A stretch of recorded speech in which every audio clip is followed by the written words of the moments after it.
Assalamualaikum warahmatullahi wabarakatuh. Saya Nur Indriani. Saya Siska. Saya Siti Sari. Saya Putri Melda. Di sini kami akan berdiskusi tentang struktur kontrol, Java Library, dan membuat kelas sendiri. Yang pertama yaitu struktur kontrol. Struktur kontrol itu digunakan untuk mengatur susunan proses eksekusi statement di dalam program. Struktur kontrol itu terbagi menjadi dua, yaitu struktur kontrol percabangan dan struktur kontrol pengulangan.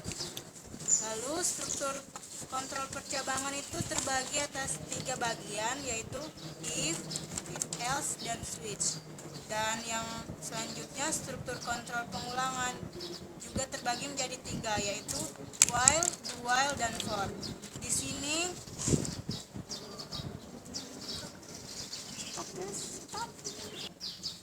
sini ada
menitikberatkan pada konsep objek sebagai elemen dasar dari program.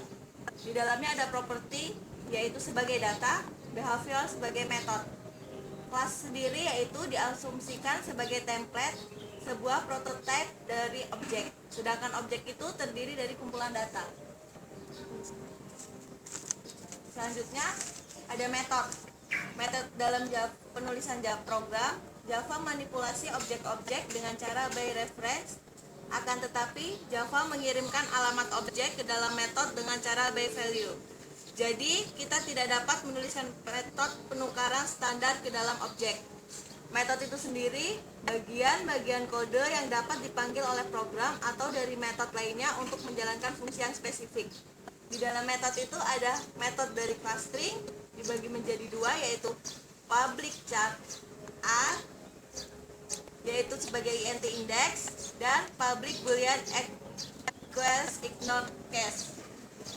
Public char A itu sendiri mengambil karakter pada indeks tertentu.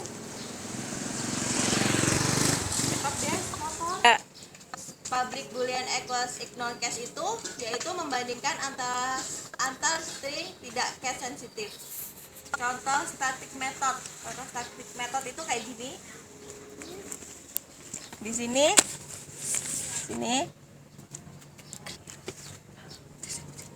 system out dot println hello world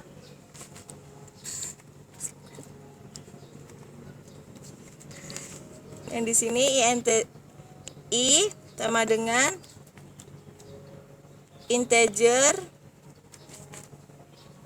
parse in sini 10.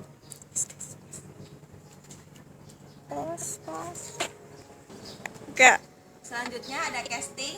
Casting itu akan membuat pengalamatan ke objek yang lama dari class name yang dituliskan. Objek yang lama akan dapat tetap dipakai seperti sebelumnya. Udah belum? Berikut adalah contoh casting, yaitu int num in sama dengan 10 titik koma double num double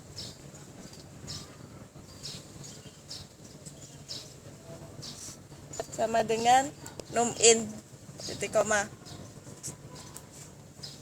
Ya. Fungsi dari ini kan bertipe casting, yaitu gunanya saat menyimpan variabel dengan tipe data integer kepada variabel dengan bertipe data double. Kayak ibaratnya tuh dia mengganti tipe data, mengganti variabel tipe data. Selanjutnya ada converting. Converting yaitu class void tidak memiliki apapun dalam Java. Kelas ini tidak akan digunakan ketika melakukan konversi antara nilai primitif dan objek. Dan yang terakhir itu ada comparing object, yaitu gunanya untuk membandingkan dua objek.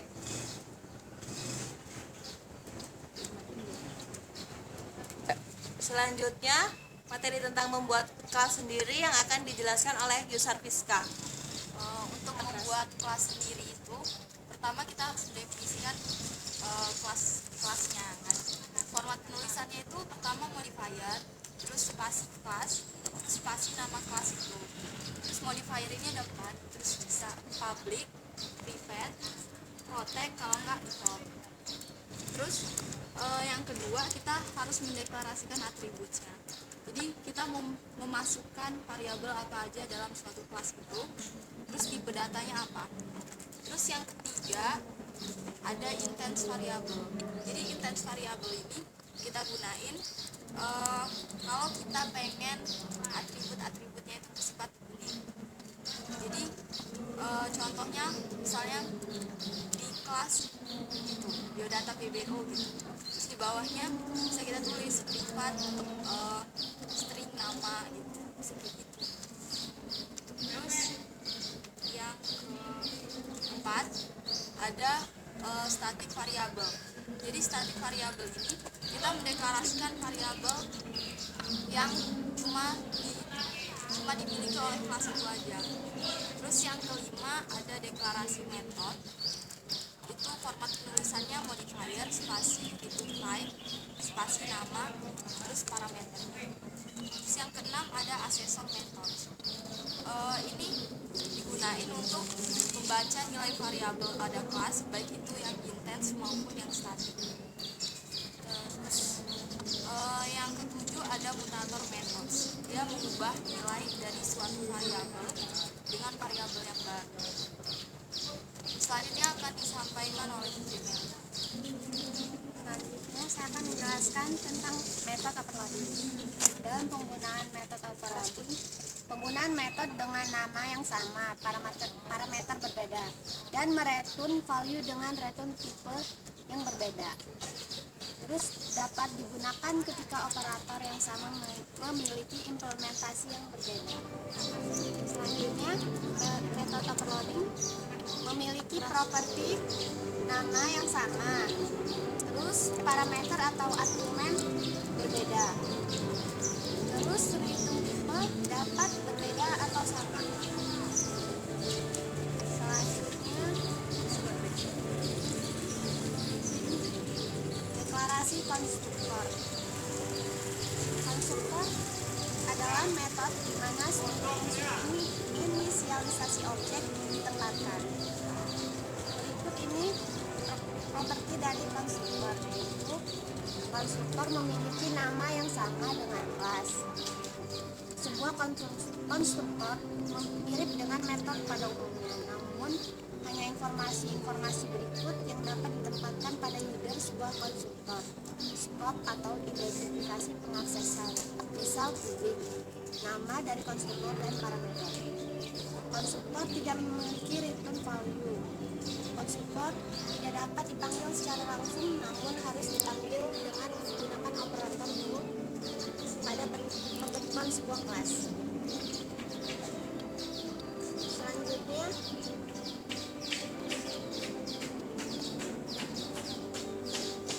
package. Package dalam Java berarti pengelompokan beberapa kelas dan interface dalam satu unit. Fitur ini menyediakan mekanisme untuk mengatur kelas dan interface dalam jumlah banyak dan menghindari konflik pada penamaan. Selanjutnya, akses modifier. Akses modifier terdapat 4 macam Java, yaitu public, private, protect, dan default. Pada publik, anggota dapat diakses dari dalam maupun dari luar kelas.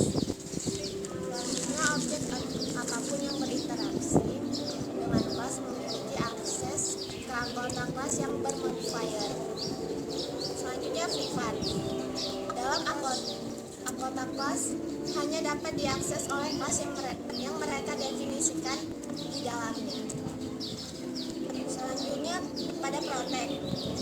Pada protect, anggota kelas hanya dapat diakses oleh metode dalam kelas dan subkelas dari data. Yang terakhir, default. Default hanya kelas-kelas dalam package yang sama yang memiliki akses ke kelas variabel dan metode. Baiklah, itu saja yang dapat saya jelaskan. Besar kalau contoh program membuat kelas sendiri itu kayak mana?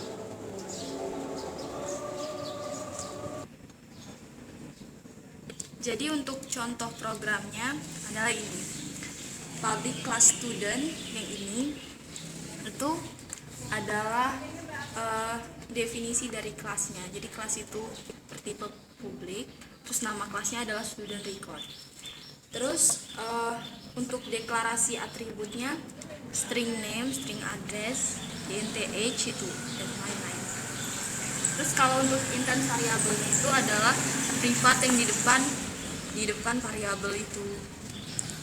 Terus kalau deklarasi metode, ulang lagi. Kalau yang ini adalah variabel statiknya.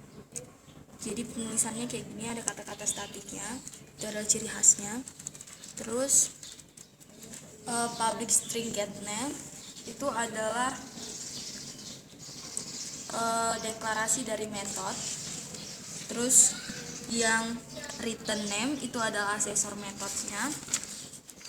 Terus mutator methods itu yang ini, yang public void set name string temp. Jadi ini adalah variabel name yang diganti dengan temp. Itu ini. Ya. Demikian diskusi kami pada kali ini. Kami akhiri. Wassalamualaikum warahmatullahi wabarakatuh.